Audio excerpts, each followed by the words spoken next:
assuringly, "wait till we strike the turnpike. Then I'll show you what little Hilaritas can really do." "Stop at the car barns," she commanded. We crossed the car barn tracks at a gallop. The cop rode abreast of us now. "Cut it out, Bill," he warned. "You see," she crowed, "you will wind up in jail and give the papers another scandal." "Why didn't you stop at the car barns?" "Because we are going to Mountaindale," he explained cheerily, "where the nice people drive. Perhaps we shall see the John Quincy Burtons again, as we come back. If we ever do come back. Or how would you like to have supper with them up there?" She had gone into one of her silences. We settled down for the long pull over First Mountain. Todd slowed my spark and gave me my head. Then he addressed the partner of his joyride in a new voice, "Amanda, my dear, you and I need to have a frank little understanding." She agreed. "For some years past," he began, "I have borne without complaint, even without resentment, a certain attitude that you have seen fit to adopt toward me. I have borne it patiently because I felt that to an extent I deserved it." My floorboards creaked as she gathered her forces for the counterattack. He went on recklessly, "In the beginning of our life together, Amanda, you were ambitious. You longed for wealth and position and that sort of thing, in which respect you were like the rest of men and women. Like most people, my dear, you have been disappointed, but unlike most of them you persist in quarreling with the awards of fortune, just as today you are quarreling with this plebeian car of ours. As you speak of Hilaritas, so you speak of me. At breakfast this morning, for example, you reminded me, for perhaps the 10th time since Sunday, that you are chained to a failure. Those were your words, my dear, chained to a failure. Do you call yourself a dazzling success?" she asked. "Not dazzling, perhaps," he replied, "and yet, yes, I believe I do. What I told you at breakfast was that Freddie Burton makes $100 a week, and he is only 24, not half as old as you." "Freddie Burton is engaged in the important occupation of selling pickles," Todd answered, "and I am only an educator of youth. Long ago I reached my maximum, $3,000. From one point of view I don't blame you for looking upon me as a futility. I presume I am. Nor will I chide you for not taking the luck of life in a sportsmanlike spirit. But I do insist, at last," she broke in. "At last I understand some pencil notes that I found yesterday when I cleaned out your desk. A minute ago I thought you were out of your head.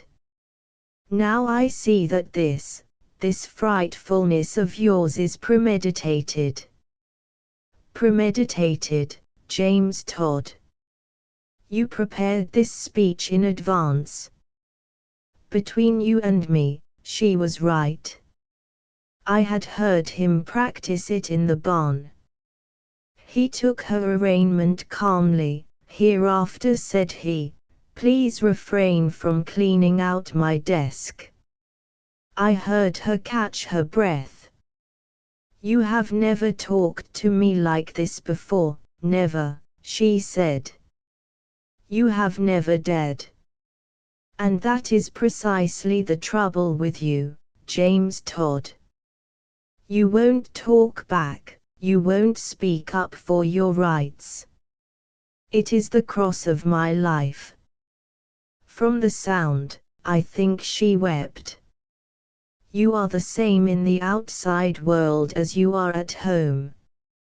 You let the college trustees pay you what they please. You slave and wear yourself out for $3,000 a year when we might have 20 if you went into something else. And when your building loan stock matures and you do get a little money, you spend it for this underbred little sewing machine, and lure me out in it, and lecture me, as if I were to blame. I don't know what has come over you. I knew what had come over him. I knew the secret of the new spirit animating the frail personality of Professor Todd. And Willie knew. I recalled that boy's prophetic words, the quickest way to get nerve is to grab hold here and drive. I worried, nevertheless. I wondered if my little man could finish what he had started. He could. As we rolled down the mountain into the 10-mile turnpike where he and I had rediscovered our youth, he concluded his discourse without missing an explosion. I knew his peroration by heart. To end this painful matter, my dear, I shall ask you in future to accord me at least the civility, if not the respect, to which a hard-working man and a faithful husband is entitled. I speak in all kindliness when I say that I have decided to endure no more hazing. I hope you understand that I have made this decision for your sake as well as for mine, for the psychological effect of hazing is quite as harmful to the hazer as to the hazed. Please govern yourself accordingly. He opened the throttle wide, and we touched 35 miles. I felt a wild wobble in my steering gear. I heard Todd's sharp command, "Kindly keep your hands off the wheel while I am driving." At the Mountaindale Club Todd descended. "Will you come in and have a lemonade, my dear?" he asked. There was a heartbroken little squeak in his voice. "Thank you," she replied frigidly. "I have had all the acid I can assimilate in one pleasant day." "May I remind you," said he, stiffening with the gentle insistence of a steel spring, "that I am not to be addressed in sarcastic tones any longer." The mammoth slid up beside us. The stout John Quincy Burton at the wheel shouted jovially, "I tell you what, Todd, when our soberest university professors get the speed bug, I tremble for civilization." My owner grinned with pleasure. "Mrs. Todd," said Burton, "after that trimming from your road-burning husband, I'll stand treat. Won't you join us?" "Yes, Mrs. Todd, do be persuaded," Mrs. Burton chimed in. "After 20 miles with your Barney Oldfield you need nourishment, I'm sure. You and I can talk about his recklessness while he and Mr. Burton have their little conference." If Todd had an appointment for a conference there at that hour with Burton, I am positive it was news to Mrs. Todd and me. I could feel her weight growing heavier on my cushion springs. "Thank you for the invitation," she replied, "but I am so badly shaken up, I prefer to sit out here." To which her husband added, laughingly, she wouldn't risk having her new car stolen for anything. It was twilight before we started for home, the Burtons pulling out ahead of us. At the beginning of the climb over the mountain I saw the mammoth stop. We drew alongside. Out of gas, confound it, growled Burton, and 5 miles from a service station.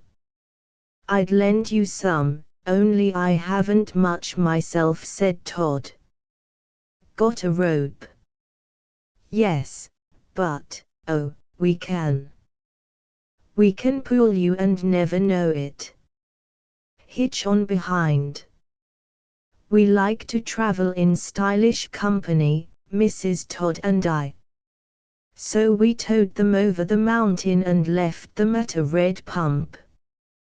John Quincy Burton's gratitude was immense.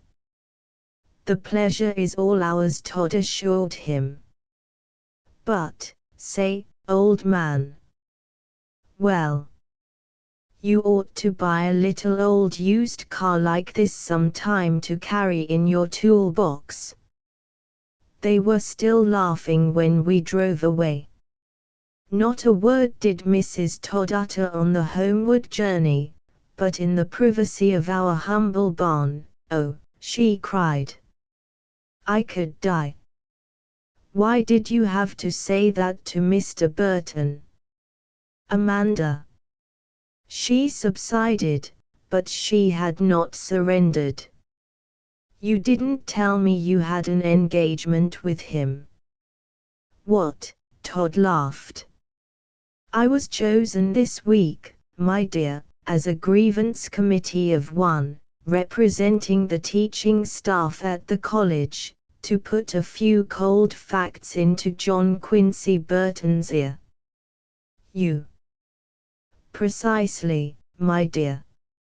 I was the only man in the faculty who seemed to have the self-confidence necessary. And I made Burton see the point. I have his promise that the college trustees will campaign the state this summer for a $500,000 emergency fund, a good slice of which will go toward salary increases.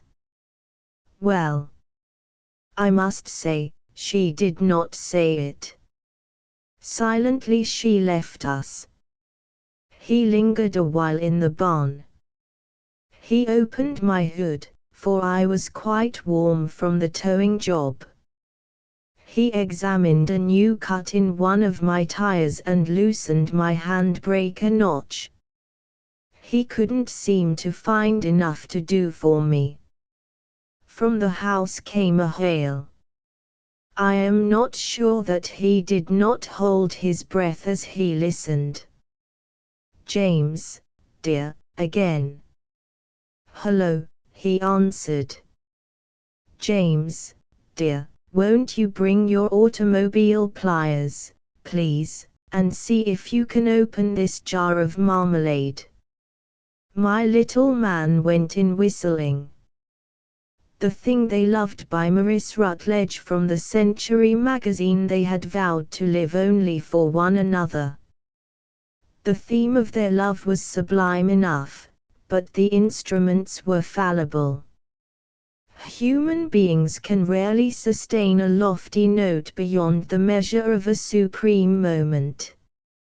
When she told her husband that David Cannon had arranged for her a series of recitals in South America, she looked to him for swift response. She was confident that anything touching on her professional life would kindle his eye and warm his voice. It was, in fact, that professional life as she interpreted it with the mind of an artist, the heart of a child, which had first drawn him to her. He had often admitted as much. During 1 year of rare comradeship he had never failed in his consideration for her work. He would know, she felt sure, that to go on a concert tour with David Cannon, to sing David Cannon's songs under such conditions, presented good fortune in more than one way. He would rejoice accordingly. But his why, my dear, South America, came flatly upon her announcement. It lacked the upward ring, and his eye did not kindle, his voice did not warm. He himself felt the fictitious inflection, for he added hastily, with happier effect, "It's a wonderful chance, dearest, isn't it?" His voice by then had gained in heartiness, and his smile, always worshipful when turned on her, contained this time something of apology. So close were they, though, in thought, spoken or unspoken, that he had sounded a tiny alarm. Her radiance perceptibly waned.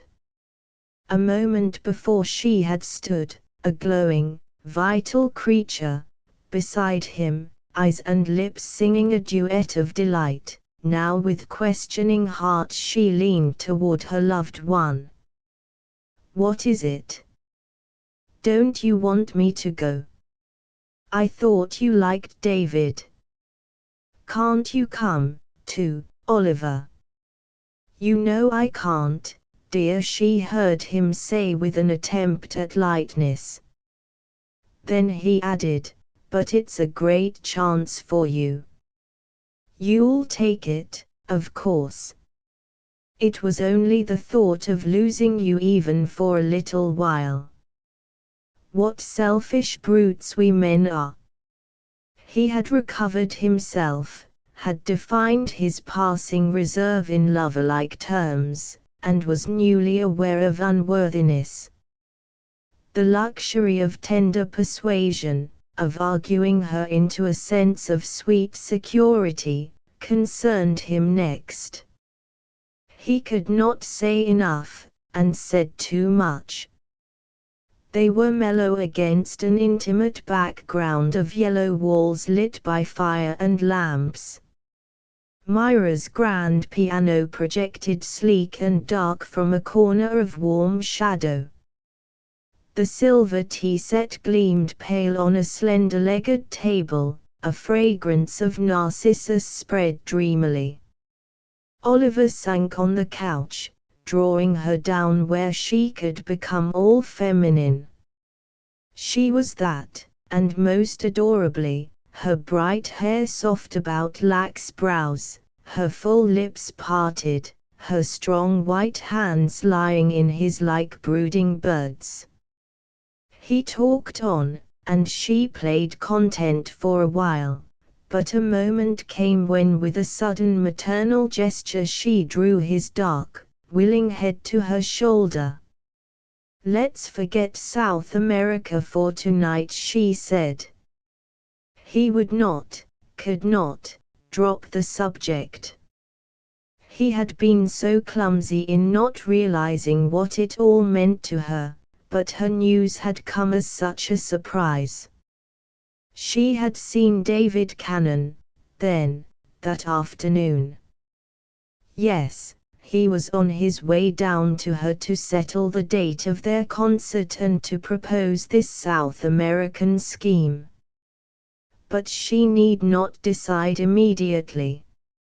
He protested that her triumph there would crown him. If he were not a poor young architect attached to his blueprints, he would follow her. As it was, his duller duty lay at home. She caught a flatness of tone, and met it with a vigorous profession of faith in his work. His art was more useful than hers, more enduring. His music was in stone, hers was no greater than the trilling of a bird. He thought this over, moved from her embrace, sat erect, and patted his tie. Well, he summed up, each had a working life converging to a common end. Let her sing Cannon's songs to South America. Her voice would reach him. Then let her come back quickly. He could not conceive of life without her. It would seem strange to be a bachelor again, he went on, with a sigh meant to be comical. He supposed he would eat at his club when he was not invited out. He hoped her friends would take pity on him. "You mean our friends," she corrected. "You're the magnet, dear. I attracted you," she conceded happily.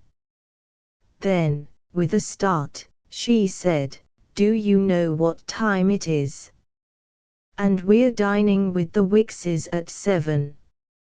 "I never have you to myself any more," he objected. "If I were an old-fashioned husband, I should be jealous of everyone who sees or talks to you." "But you're not an old-fashioned husband," she reminded him. "I try not to be." He had risen from the couch, and was making his way to the door, where he paused to look back at her. "Wear the blue brocade tonight, dear, and do your hair that new way." "The way Martigues suggested." "I thought you didn't like it." He hesitated only a second. "It's a bit extreme," he had to confess, "but it suits you." She came toward him then, laughing. "You see, you give me over to them." "I can afford to," he said. They were late, of course, to the dinner. Despite her effort at brightness, Oliver felt her graver mood. He watched her with a shadowy anxiety. Her smile, when her glance sought him out among the chattering guests, did not entirely reassure him.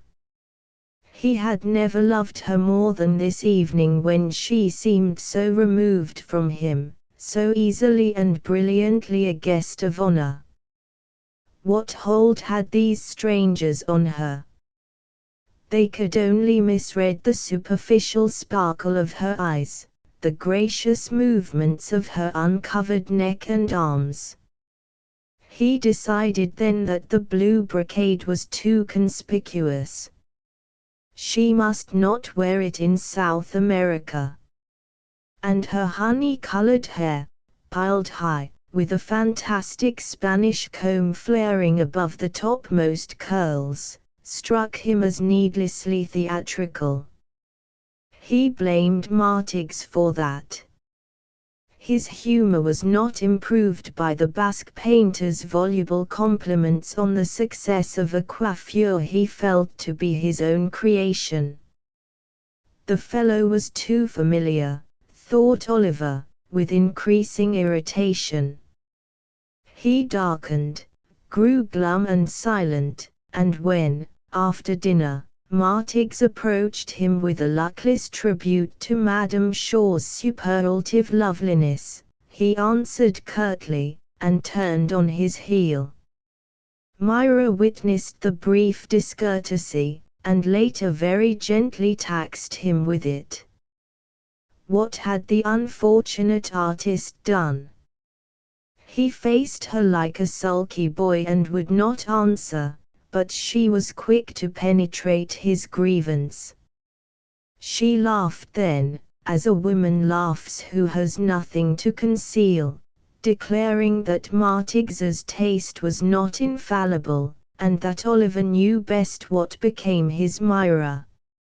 She soon wooed him back to his old charming self, and the incident passed. But there were others on the following days, and Myra grew thoughtful. She and Oliver were seldom alone. Her joy of life, her vitality, her very talent, depended on a multitude of impressions, on innumerable personal contacts. She belonged to a rich, throbbing world of emotions. She gathered passion for her song from the yearnings, the anonymous aspirations, even the crudities of the human forces about her. She was Oliver's most gloriously when most surrounded. His pride was centered on her. It was centered, however, on the brilliant returns of her actual presence, a presence which was never too far removed in flesh or spirit to deprive him of a certain naive assumption of ownership. That she should continue all the dear, familiar fascinations beyond his sight or touch, in a faraway land, with David Cannon as a daily companion, was another matter. Not that he was jealous of David. No one man stood out as a rival. But Cannon traveling with Myra, sharing artistic triumphs with her, escorting her to entertainments given in her honor, Cannon, in fact, associated in foreign minds with the beautiful cantatrice, offended the inviolable rights of his lover's vanity. He would have her less beautiful, less gifted, not more faithful. Exquisitely sensitive where he was concerned, Myra detected this subtle change in his attitude toward her and her work. The origins of the change, she knew, were obscurely lodged in the male egoism. He himself was not aware of them. He seemed nearer and dearer than ever, even more ardent. He wanted her constantly within range of his eyes and hands that he might in 1,000 coaxing or, often, petulant ways assert a fond dominion. She yielded gladly to that sweet pressure. Strangely enough for a woman of her independent habits, to be so loved, roused elemental instincts the more powerful since she had never before given them outlet. So she allowed his illusions of mastery full play, which was dangerous, as gradually she altered the delicate balance of their relationship. A restless month went by. It was February. Unfortunately, Oliver's work failed to engross him. He grew moodier, more exacting. If Myra arrived home late, he wanted to know where she had been, whom she had seen. Were they dining out? He muttered unsociable objections. Were people coming to the house? He complained of the lack of privacy. What a whirl they lived in. So they did, but what was the remedy? Myra herself felt helpless in a tangle of engagements. They overpowered her. She could not seem to cut her way through them.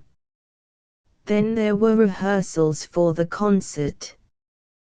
David Cannon came to her or she went to him nearly every day. Usually Oliver was present, putting in his opinion between each song. Did David think the South Americans would appreciate that kind of music? How did he think they would like Myra? And so on and on. David Cannon, never patient, a rough-tongued, self-absorbed genius, resented these interruptions, and was brief in his methods of expressing as much. Even Myra, the most tactful of diplomatists, could not smooth over occasional ugly moments between the two men. She understood Oliver better than he understood himself. His unreasoning love, his apprehensive vanity, would have unsettled a less maternal spirit, but she found a kind of mystic wonder in it. He battled so blindly for possession of her. He was in her way, and she could not advance without pushing him aside. Had he come to her and blustered, "You shall not leave me for any purpose whatsoever," she would have denied him the right of dictation, but there was no such conflict of wills. They were both involved in this love of their making, a love whose demands were treacherous. Each day brought up trivial attacks, fancied grievances, little fears unavowed, but when she sought to meet the issue squarely, it eluded her. Oliver's nightly repentance for his daily whims and suspicions drew her nightly into his arms. Enfolded there, she felt moored to his love, and, sleepless, she questioned any life apart. 2 days before the recital, David Cannon, with whom she was going over the program for the last time, turned suddenly from the piano with an impatient shrug of his shoulders. "Rotten," he said brutally, peering up at her. "You're not doing yourself justice. What's the matter with you?" Beneath the strong, overhanging brow his little eyes glowered fiercely. They happened to be alone that afternoon in his great bare studio, where no soft background or dim lights conspired to hide her dejection. She had sung badly. She knew it, but she could not answer such a brusque attack, could not defend herself against harsh questioning. "I don't know. Perhaps I'm tired," she said. David Cannon rose from the piano with the powerful lunging movement of a bull. "You tired? Nonsense." His charge sent him beyond her a pace.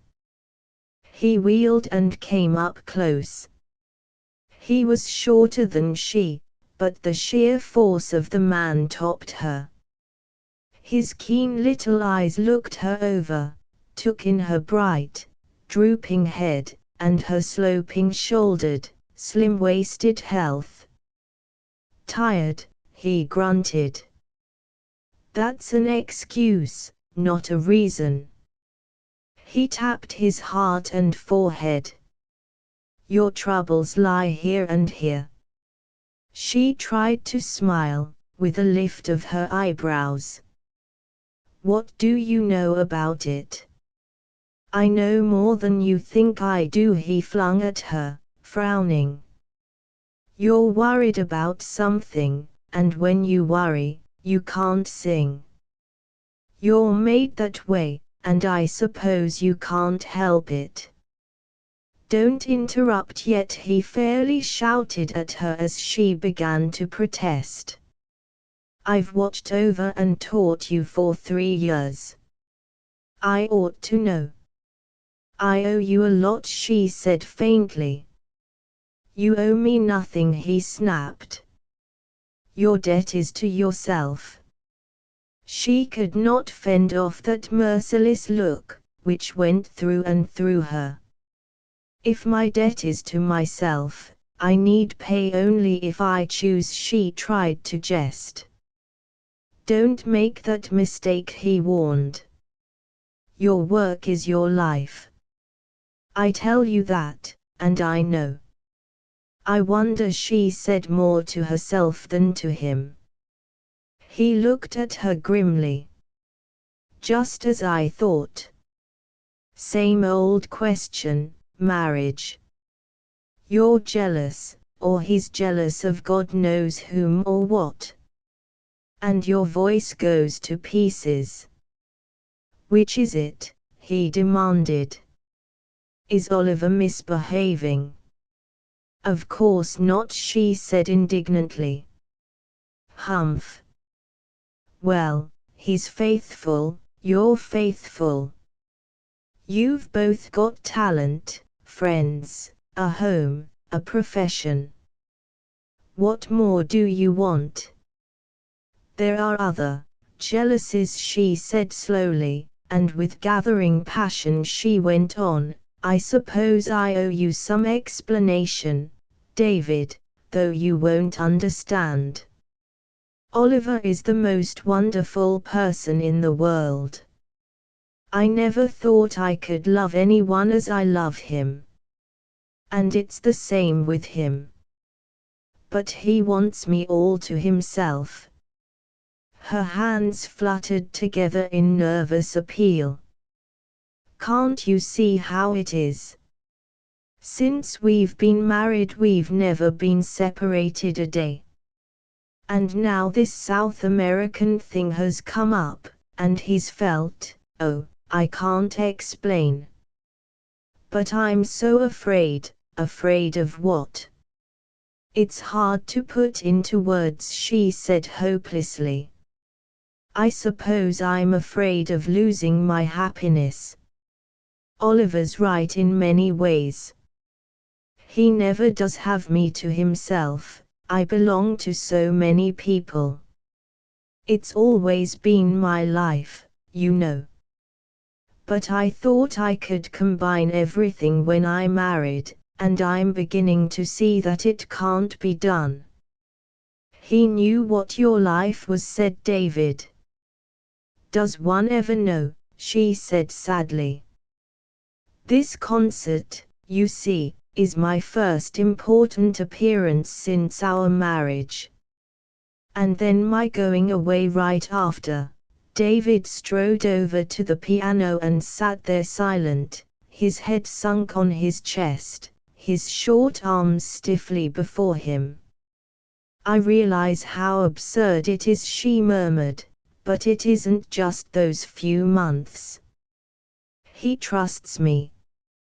It's the feeling he has that this is only a beginning. I know what he means so well, she ended helplessly. David's short fingers moved over the keys. A music wild and pagan rose up, filled the room with rhythms of free dancing creatures, sank to a minor plaint, and broke off on a harsh discord as the doorbell jangled. There's your Oliver, he said, and went to let him in. It was the day of the concert, and Myra wanted above all to be alone. She had never felt this way before. She dreaded the evening, dreaded facing a critical audience. She had fretted herself into a fever over it. But when she tried to explain her state of mind to Oliver that morning at breakfast, he would not hear of any prescription for nerves which did not include his company. Why should she want to be alone? If she was ill or troubled, his place was beside her. He had planned to lunch and spend the afternoon with her. Her faintly irritable "I wish you wouldn't" only wounded and shocked him. Her strength was not equal to discussion, and in the end she yielded. For the rest of the morning he followed her about, tenderly opposing any exertion. I must have you at your best tonight, dear, he kept on saying. I'm going to be proud of my Myra. He was so eager, wistful, and loving, she could not resent his care. She gave into it with a sense of helplessness.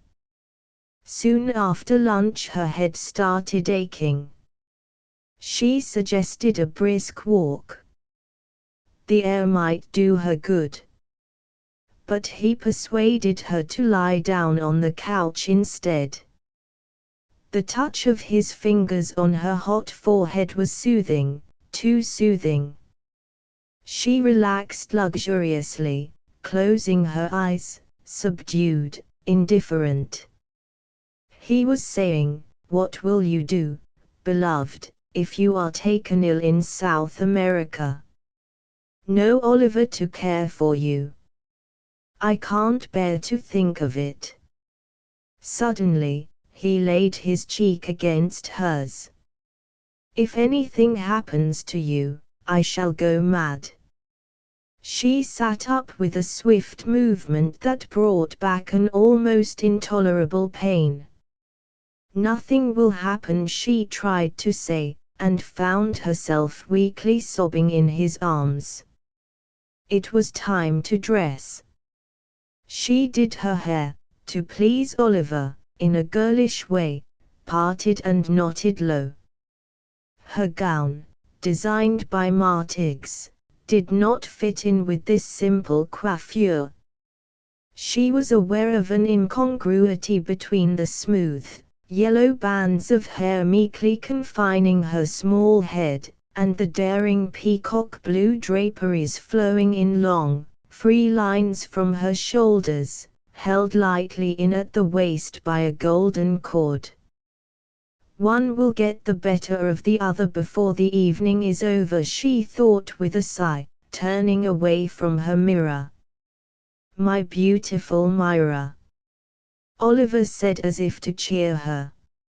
I have never looked worse, she retorted a trifle impatiently, and would not argue the point as they drove uptown. We'll see what I really amount to now, she told herself. She had never before so tensely faced an audience, but there was more at stake than she cared to confess, and she was not equal to it. She shone, but did not blind those 1,000 eyes, she sang but did not cast enchantment. And David Cannon would not help her.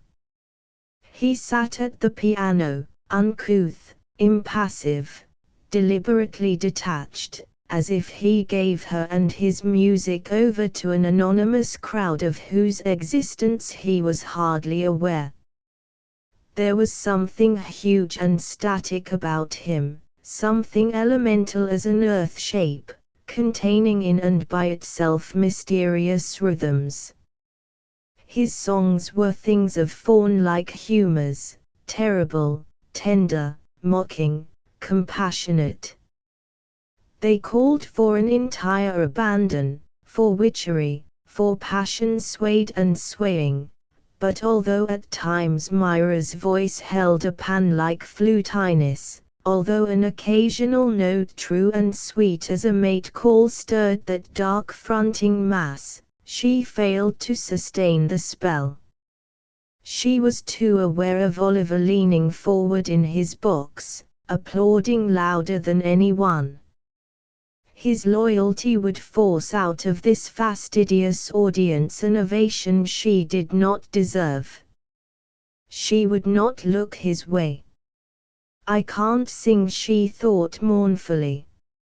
Had David Cannon shown any annoyance, she might have been goaded on to a supreme effort, but he avoided her. When once she went up to him during an intermission and said timidly, "I'm sorry, David, I'm spoiling everything," he answered indifferently, "My songs can stand it." She wished then that she had not begged Oliver to keep away from her until the end. She felt lonely and near to tears. As the evening wore on, lightened by spasmodic applause, she became very quiet. She even sang better, and felt rather than saw Oliver brighten. But it was too late, she had lost her audience. There were now gaps in the earlier unbroken rows, a well-known critic trod softly out, little nervous coughs and rustlings rose up. At last it was all over. She wanted only to hide, but she was not to escape another ordeal. She and Oliver had arranged for a supper party that evening. To it they had bidden many musical personalities and several of Oliver's architect friends. She had meant to announce then the South American recitals. The prospect of such an entertainment was now almost unendurable. She knew well what these people would say and think. Driving home with Oliver, she relaxed limp against his shoulder, her eyes closed. That haven could at least always be counted on, she reflected with passionate gratitude. His voice sounded from a distance as he talked on and on, explaining, excusing, what he could not honestly ignore. She had worked too hard. She was tired out. There was the headache, too. But she had sung wonderfully all the same. Please, Oliver, she faintly interrupted. You made the best of it, he insisted. David's songs, though, are beyond me. She sat up very straight at this. My dear, she said in a cold voice, I made a mess of it, and you know it. There is no excuse. David has every reason to be furious. I'd like to see him dare, please, Oliver, she said again on a warning note of hysteria. She stared out of the window at the blur of passing lights. It was misting, the streets gleamed wet and wan beneath the lamps. Oliver's arm went around her. I'm sorry, dear. Nothing matters, after all, but you and I together, he whispered. Nothing else does matter, does it? She cried suddenly. Love me a great deal, Oliver, a great, great deal. That's all I ask. They drove on in silence for a while. She sat very quiet, her face half hidden in the high fur collar of her cloak. Now and then she glanced at Oliver, her eyes wistful. Oliver, she said at last, would it make any difference to you if I never sang again? Never sang again, he echoed. I don't understand.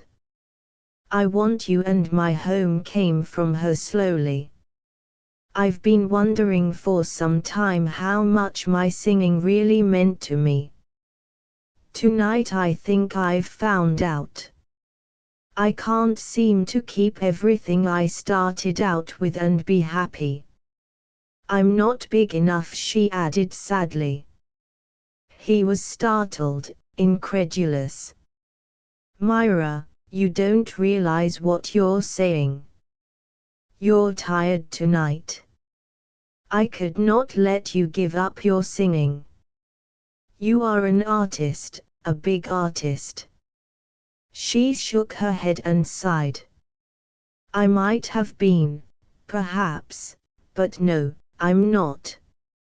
David could tell you that. He knows. It's been my fault, then, if you feel this way, he said in a melancholy voice. I've been selfish and stupid. The taxi slowed down before the red brick entrance of the apartment house. She put her hand impulsively on his arm. Oliver, promise me something. Whatever you ask. Don't mention South America to anyone. You promise? But, Myra, promise. I won't, then. But, I see Walter Mason and Martigues waiting for us, she said quickly. Remember, not a word. She was out of the cab, hurrying forward to greet her guests. Oliver followed, his eyes mutely pleading. But she seemed her old self again, graciously animated, laughing at Martigues, who sulked because he did not like the way her hair was done. Soon other guests arrived, and still others, all of them primed with compliments carefully prepared. Last of all came David Cannon, who brushed away flattery with curt gestures and grunts. He sat heavily down in a corner of the room, a plate of cheese sandwiches and a frosted glass of beer before him, and turned an unsociable eye on all intruders. Myra, knowing his mood, left him alone. You are different tonight, Martigues whispered to her. There is something I do not understand. You have the Madonna smile. I am happy, she said, and her eyes turned to Oliver, who held the look and gave it back with deeper meaning. When later Martigues asked her to sing, she glanced again at Oliver, who nodded and smiled. If David will accompany me, she said then. David left sandwiches and beer, but without enthusiasm. He crossed over to the piano, and peered up at her with a kind of somber malice. So you will sing now, he said. Will this do? He played a few notes softly, and she nodded with a little smile. It was a song about the love of a white-throated sparrow for a birch tree of the north. All summer long the bird lived on the topmost branch and sang most beautifully. The season of southward journey came, but the white-throated sparrow would not leave her tree. She stayed on alone, singing while the leaves turned gold and fell. She sang more faintly as the land grew white with the first snows, and when she could sing no longer for the cold, she nestled down in a bare hollow of the white tree and let the driving flakes of the north cover her. Oliver stood near the piano. Myra sang to and for him. She stood very tall and straight, her hair, loosened from its tight bands, soft around her face. Her voice thrilled out in the mate call, grew fainter and sweeter as winter came on, grew poignant under the cold, quivered on the last note. As David Cannon ended with the fate theme of the tree, a genuine shiver went through the little group. There was no hesitation this time in the applause. They swept forward, surrounding her, begging her to sing again. But it was to Oliver that she turned. It pleased you. I'm glad. David Cannon said nothing. He sat, his shoulders hunched, his fingers on the keys until she had refused to sing again. I didn't think you would, he said then, and abruptly left his post to go back to beer and sandwiches. Soon after he slipped out. Myra went with him to the hall, where they talked for a while in low voices. When she came back into the room she was smiling serenely. She and Oliver were alone at last. You glorious creature, he cried. I'm so proud of you. Everyone was crazy about the way you sang. She walked slowly toward him. Oliver, she said, I told David this evening that I wouldn't go to South America with him. You didn't. His voice rose sharp and shocked. She nodded, beaming almost mischievously. But I did, and nothing will make me change my mind. How could you be so impulsive, so foolish, he cried. She was looking at him now more soberly. Aren't you glad? Myra, you mustn't. I'll telephone David at once. You did this for me. I won't have it. You should have asked me, it's no use, I'm not going, she said. He dropped on the couch and hid his face in his hands. You're giving this up because of me. She went to him. Oliver, look at me. Slowly he raised his head. I don't see why, he began, but she was so beautiful, so radiant, that he caught his breath and faltered. She sat down beside him. But you will, she said. It's very simple, dear. Even David understands. What does he think? He thinks as I do, she said quickly. He was quite relieved, honestly, dear. He didn't want any homesick woman spoiling his songs for him in South America. And then I suggested Frances Mory in my place. She has a lovely voice, and she'll jump at the chance. I've never heard her, but I'm sure she can't sing as well as you, he said, with returning gloom. And it was only for 2 months. She laughed as at an unreasonable child. It isn't the 2 months, dear. It's our whole life. There would be other partings, you see, other interests drawing me away. And if it became easier to leave you, then I should know that everything was wrong between us. But if it kept on being hard to divide myself between you and my work, then my work would suffer and so would you. Either way, it couldn't go on. I'm not big enough to do both, she said. I can't accept such a sacrifice. Don't you want me with you always? He seized her hands and passionately drew her close to him. Want you? I can tell you now. I've been jealous, terribly so, of everyone, everything that touched you. I knew it, she said. That's one reason why I didn't sing well tonight. Now I'm free, she threw her arms out with the gesture of flying. I'm free to love just you. We'll start another life, Oliver, a life of our own. We'll be fireside people, dear, homely lovers content to sit and talk of an evening. You'll find me very valuable, really, as a partner, she said eagerly. I've never been near enough to your work. And it's such wonderful work. With an impulsive movement she went over and closed the piano. I'll only open it when you ask me to, she said. The process of elimination was simple enough.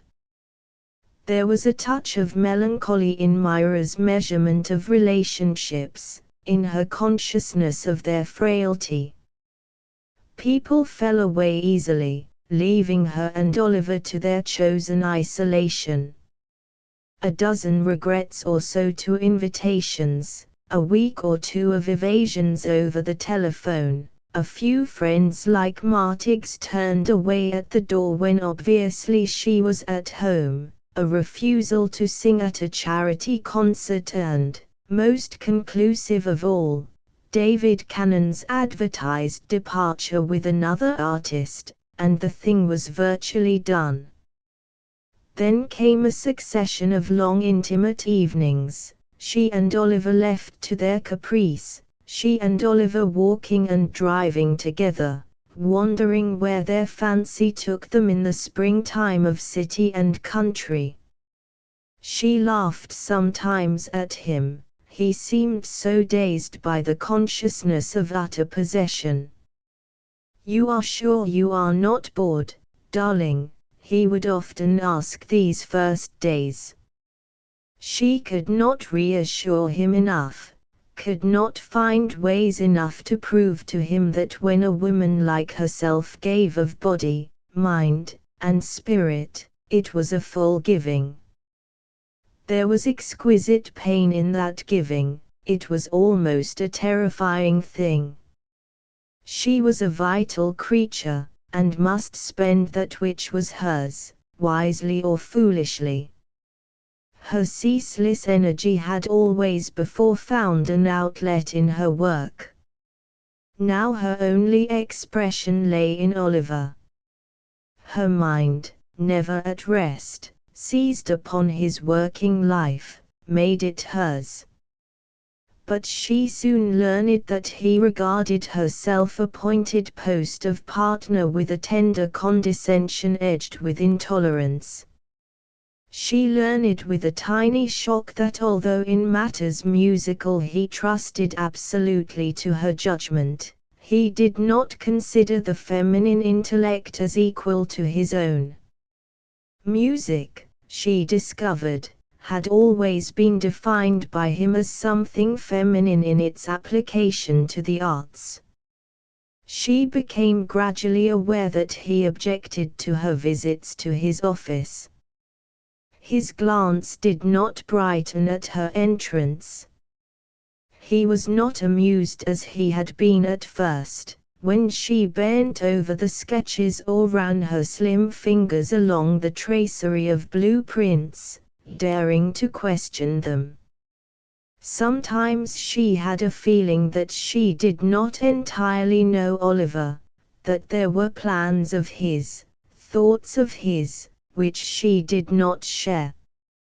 She had not missed these before when her own life was full. She had time now during their long hours together to observe reactions of the cause of which she knew nothing. He was absent-minded, off on a trail that led away from her. There came a week when he allowed her the brunt of wooing. A new dress failed to bring forth the usual compliment, a question lay unanswered where in pride she left it. Then one morning with a new crisp note in his voice, he telephoned, telling her that he must meet a man at his club for dinner that evening. Mechanically she answered, dully heard his voice warm to a sweetness that should have comforted her. "You know I wouldn't leave you unless it were important, dearest. I can't explain now, but I may have great news for you when I come home." She hung up the receiver thoughtfully, and turned to an apartment which seemed suddenly dreary and empty. She had no purpose in her day. The twilight hour loomed in prospect an endless, dusky loneliness. For a moment she thought of ringing him up and proposing to meet him downtown for lunch, then restrained the impulse. Was she to turn into a nagging wife? She longed now for some friend with whom she could spend the day, but she could think of none. Since her marriage with Oliver she had not encouraged intimacies. On his account she had estranged the few women to whom she might now have turned. Oliver had never understood friendships among women. The day dragged by. For the first time in months she found herself wishing that she was going out that evening. She thought almost guiltily of David Cannon and Francis Morey, imagining herself in Francis's place. She went to the piano, tried to sing, and realized with dismay that she was sadly out of practice. After all, what did it matter? She decided moodily. Oliver rarely asked her for music. She took up a novel and dozed over it. At 11 o'clock Oliver came home. She knew by the way he opened the front door that the news was good. She ran to meet him, her dullness vanished. He took her by the hand and led her into the softly lit room which seemed suddenly warm again with his presence. Then he whirled her, facing him. Her smile was a happy reflection of his own brightness. "You'll never guess what's happened," he began. "Tell me quickly," she begged. He waited a moment, with an eye to dramatic effect. "Well, then," he said proudly, "I've been appointed on a special committee of reconstruction in France. Malcolm Wilde, you've heard me speak of him, came down from Washington today to propose it to me. There are 6 of us on the committee, and I'm the youngest. Oliver. She put into the exclamation something of what he expected, for he seemed satisfied. He lifted his head with a young, triumphant gesture.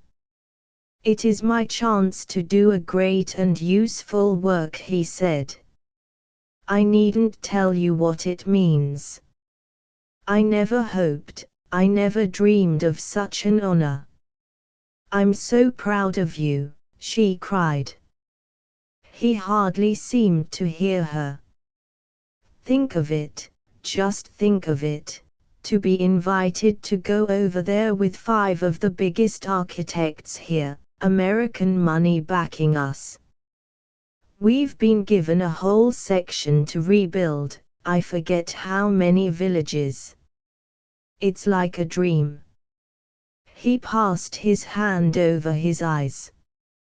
France, she heard herself saying. But, Oliver, it's the work of months. He nodded happily. That's what it is. France, she murmured in a kind of ecstasy. I'm just getting it. She clasped her hands together. I've always wanted to be in France with you. My dear, when do we start? He gave her a swift, bewildered look. Why, Myra, didn't you understand? I can't take you right away with me. Later, of course, you'll join me. It won't be long, a few months at most. I'm not to go when you go. Her voice, low and strained, drove straight to his heart. Myra, I never thought, it's a man's trip just now, darling. I couldn't take you with me, he stammered miserably. Passports are almost impossible to get, and then conditions over there. She backed away from him, her arms stiff at her sides. When were you planning to go? He stared at her pitifully. Beloved, don't look at me that way. When were you planning to go? She repeated. Next week, he said in an altered voice. I never thought you would take it this way. I never thought, it's a great chance. That's what I once told you, she said slowly, and turned away that he might not see her face. Don't touch me, she cried as he came nearer. Don't. I've been nervous all day, and lonely. She tried to control herself, but as his arms went around her, she began to sob like a hurt child. If you leave me, I shall die. I can't bear it. I know it's wicked of me. Her words reached him brokenly. It's only because you're all I have. I've given up everything, and now, he stood very still, staring into space, his hold on her never loosening. She stumbled on, confessing what had lain hidden in her heart until this moment. She told him things she had never thought she could betray to anyone, things she had never even dared formulate. When she had done, he said in a strange, gentle voice, I didn't know you depended so on me. But it's all right, I won't leave you, ever. It's all right. There, dear, I understand. She struggled free from his hold, and dried her eyes with a sudden passionate gesture of scattering tears. You shall go, she said fiercely. I hate myself for acting this way. It was only because she could get no further. He did not attempt to touch her again. They stood facing one another, measuring their love. I might go, he said at last, as if to himself, but in going I should spoil something very precious. You deny it now, but you would remember your own sacrifice. And then, of course, you would go back to your work. I should want you to. But it would never be the same again, never. I won't go back. He shook his head. If you didn't, you would never forgive me. Every day you spent here alone and idle would break one of those fragile bonds that hold us so closely. If only you hadn't given up South America. I was wrong, she said drearily. At last he held out his arms. Myra, he said, you mean more than anything else to me. This offer pleased me, I admit it. But I can work on just as well here. I have the Cromwell house, you know, and the Newburghs may build soon. Don't let's think of it again. She held back a moment, afraid to yield, but there was no resisting her longing, and she ran to him with a little sigh, which he softly echoed as he took her and held her close. They had vowed to live only for one another. The theme of their love was sublime enough, but the instruments were fallible. Human beings can rarely sustain a lofty note beyond the measure of a supreme moment. Emotional as she was in her gratitude, Myra would have kept on sounding that note through the days and nights. She would not allow Oliver to forget what he had given up for her Sake. More than ever she sought to associate herself with his work.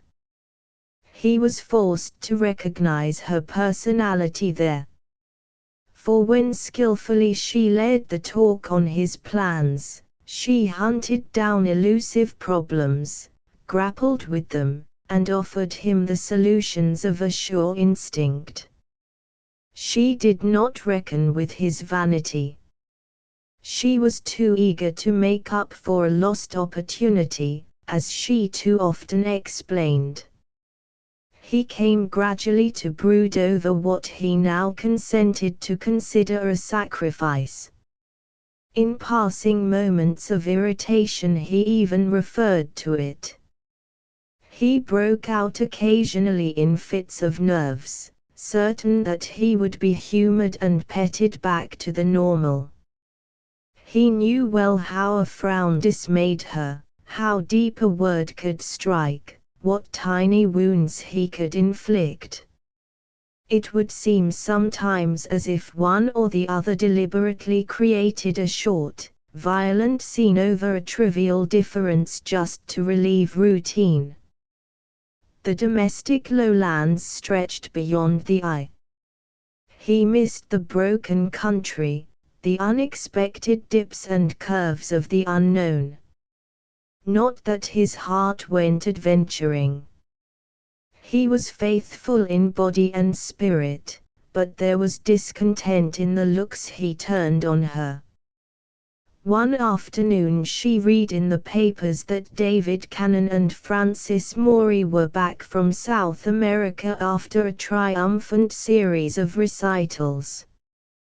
They were to give a concert the following month.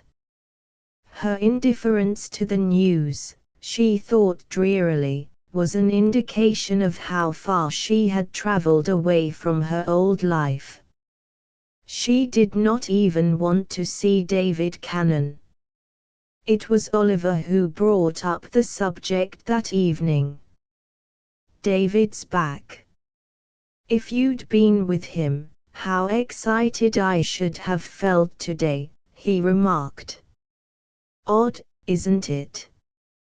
You would have been in France, she reminded him. They sat on in silence for a while. He laid his book aside with a sudden brisk movement. Myra, why don't you sing again? For you, tonight. I mean professionally, he blurted out.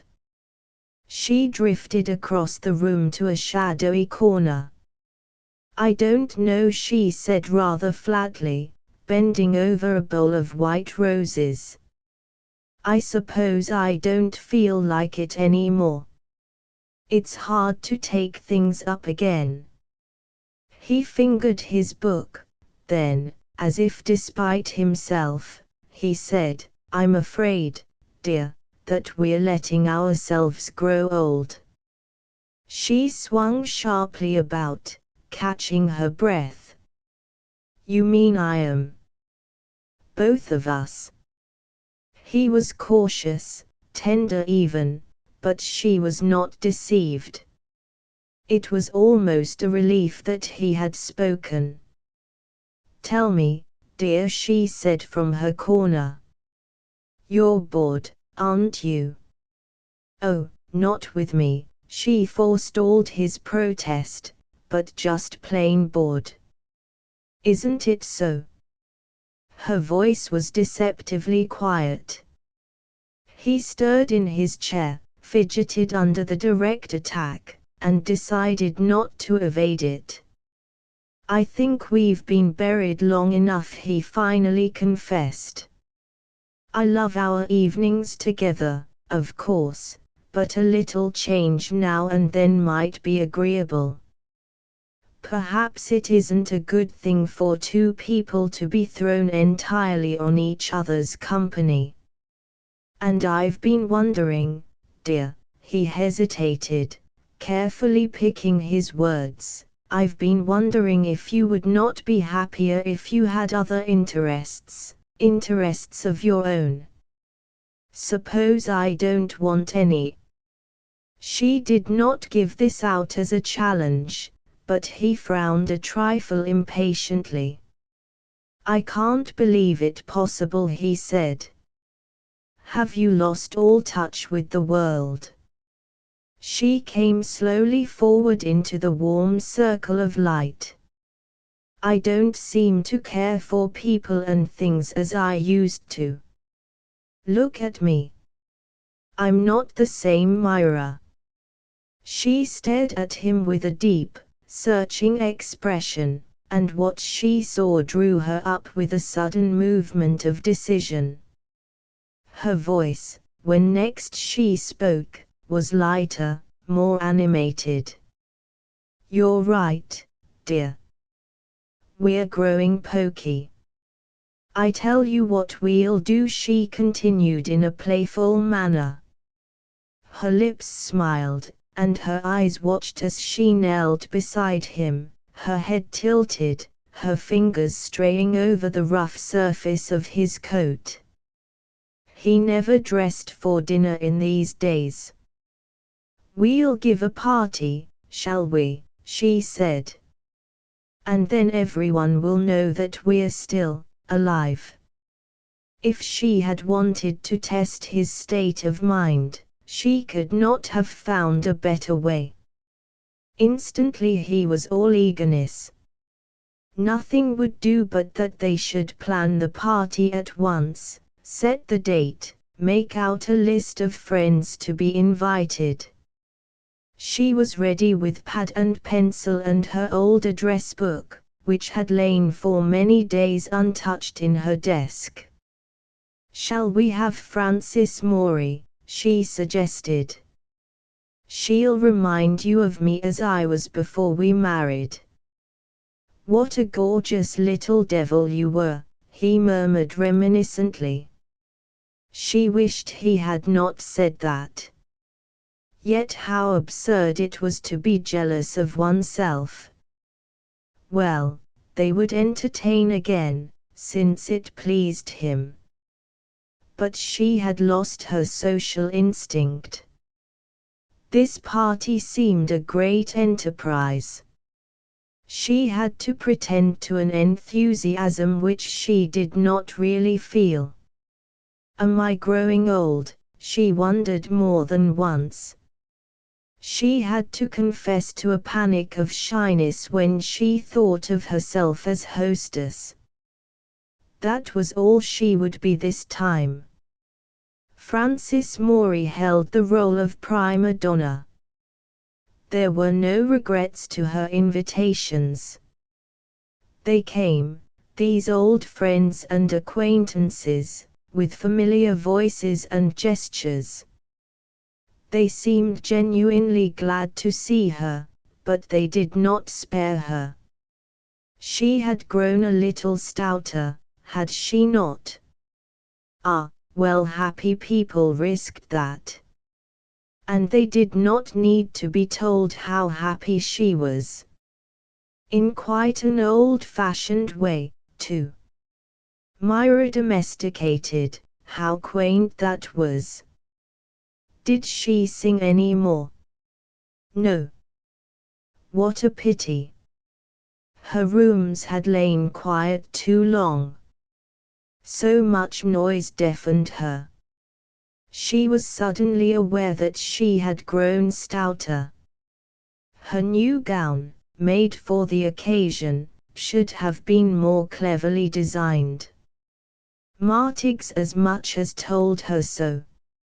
She had, also, lost the power of attraction. She could not hold people's attention as she used to. She was sensitively aware of how readily one and the other drifted away after a few words. Had she not been hostess, she would often have found herself alone. David Cannon and Miss Mory came late. Frances was fond of dramatic entrances, she had the stage sense. Myra hurried forward, aware, as she did so, that her greeting held a maternal note, that Cannon was looking through and through her with those small, relentless eyes of his.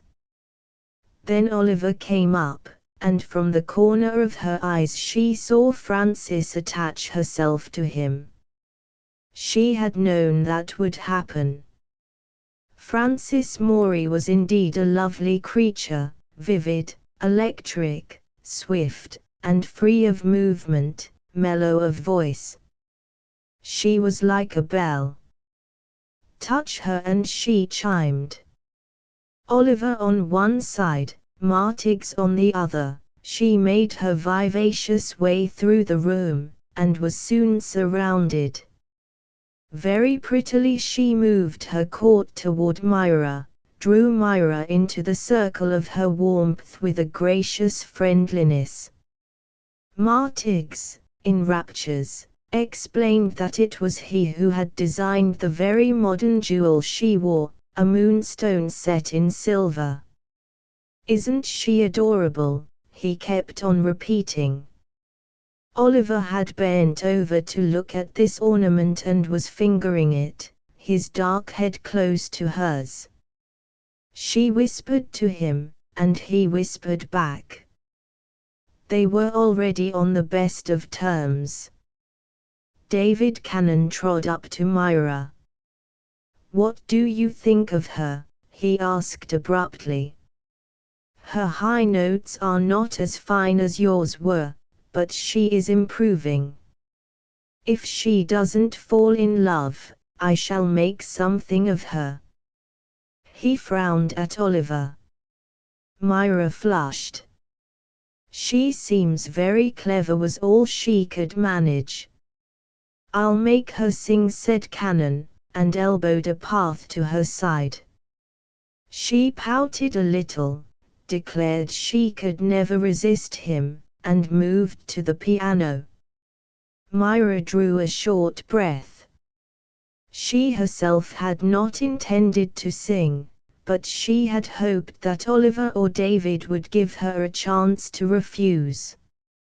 She did not feel angry or envious of this girl, she was incapable of pettiness, but she felt old and dull and lonely. Her trained smile was her only shield. She held it while Francis Moray sang. She did not look at Oliver, but his delight reached her as if she had caused it. She felt him hovering close to the piano. She knew how he was standing, how his eyes were shining. She knew, because as the warm, rich voice rose up, as Cannon's strange rhythms filled the room with a wild pagan grace, she withdrew into her memory and found there all that went on. She herself was singing, she stood free and beautiful before them all, she met Oliver's eyes. Francis sang again and again. Oliver led the applause, and Myra sat on, smiling, her steady gaze turned inward. When it was over, she took Francis by the hand, and it was as if she were thanking herself and bidding that self adieu. Later in the evening David Cannon came up to her and gruffly suggested that she sing. She shook her head. "No, my good friend." "Why not?" He stood over her, ugly, masterful.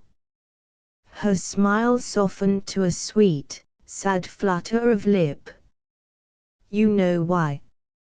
"Nonsense. You can't bully me anymore, David," she told him gently. "That's the tragic part of it," she added under her breath. She liked David, but she wished he would go. She wished they would all go. It must be very late. It was still later, however, before the last guest departed. That last guest was Francis Moray, escorted by a glum David. Oliver had kept her on. "Myra and I always get to bed so early that it's a relief to stay up for once," he had said. "Of course it's much more sensible to go to bed early." Miss Moray's voice did not sound as if sensible things appealed to her. "Oliver has to be at his office so early in the morning," Myra put in almost as an apology. "She sees to that," came from Oliver, with a humorous inflection. Francis Moray playfully shuddered. "Wives have too many duties for me. I shall never marry." "Don't," said Oliver, and realized his blunder. He glanced quickly at Myra, and was relieved to observe that she did not seem troubled. It was David, at last, who insisted on going home. Francis obeyed him with a laughing apology. "You've given me such a good time. I forgot the hour. May I come again?" "Indeed you must," Myra answered hospitably. She would not leave, however, until they had promised to come to her concert. She would send them tickets. And they must have tea with her soon. Would they chaperone her once in a while? Oliver eagerly promised to be at her beck and call. He followed her out into the hall, unmindful of David's vile temper. Myra turned slowly back into the room, noting with jaded eyes the empty beer bottles, crusts of sandwiches, ashes on the rugs, chairs pulled crazily about. The place still resounded with chatter and song. It no longer seemed her home. Presently Oliver joined her. "Well, I enjoyed that," he said with a boyish ring. "Come, now, wasn't it jolly to see people again? Everyone had a wonderful time." He hummed as he walked lightly over to the table and helped himself to a cigarette. She dropped on the couch. I'm a little tired. He lit his cigarette, staring at her over the tiny flame of the match before he blew it out. Why, I never noticed. You do look all in. She straightened with an effort, put a hand to her hair. I'm afraid I've lost the habit. You'll have to get it again, he said happily. We're going to give lots of parties. It's good for my business, too. Walter Mason brought a man here tonight who is thinking of building a house on Long Island. Walter tells me he went away quite won over. She was all interest at once. Why didn't you tell me? I might have made a special effort to be nice to him. Oh, he had a good time, he said carelessly. I say, Myra, your friend Miss Morey is fascinating. Sings divinely. He moved over to the couch and sat on the edge of it, absent-mindedly toying with her hand. She's very lovely, Myra agreed. Why didn't you sing? He suddenly asked. I didn't need to. The little smile was back, fastened to her lips. A certain unfamiliar embarrassment fell between them. She made no effort to dissipate it. He yawned. Well, you should have. Heavens. It's late. 2 o'clock. I'm off to bed. He kissed her lightly on the forehead. I'll be along in a moment, she said. She heard him humming in the next room, heard him moving about, heard the bump of his shoes on the floor. She lay, her eyes closed. Presently she got up, went to the piano and let her fingers wander over the keys. Then she began to sing softly. Her fine critical faculties were awake. She listened while she sang, listened as if someone else would rise or fall on her verdict. There was a curious lack of vibrancy in her notes. They did not come from the heart. Suddenly she stopped. Oliver was calling Myra. Trill.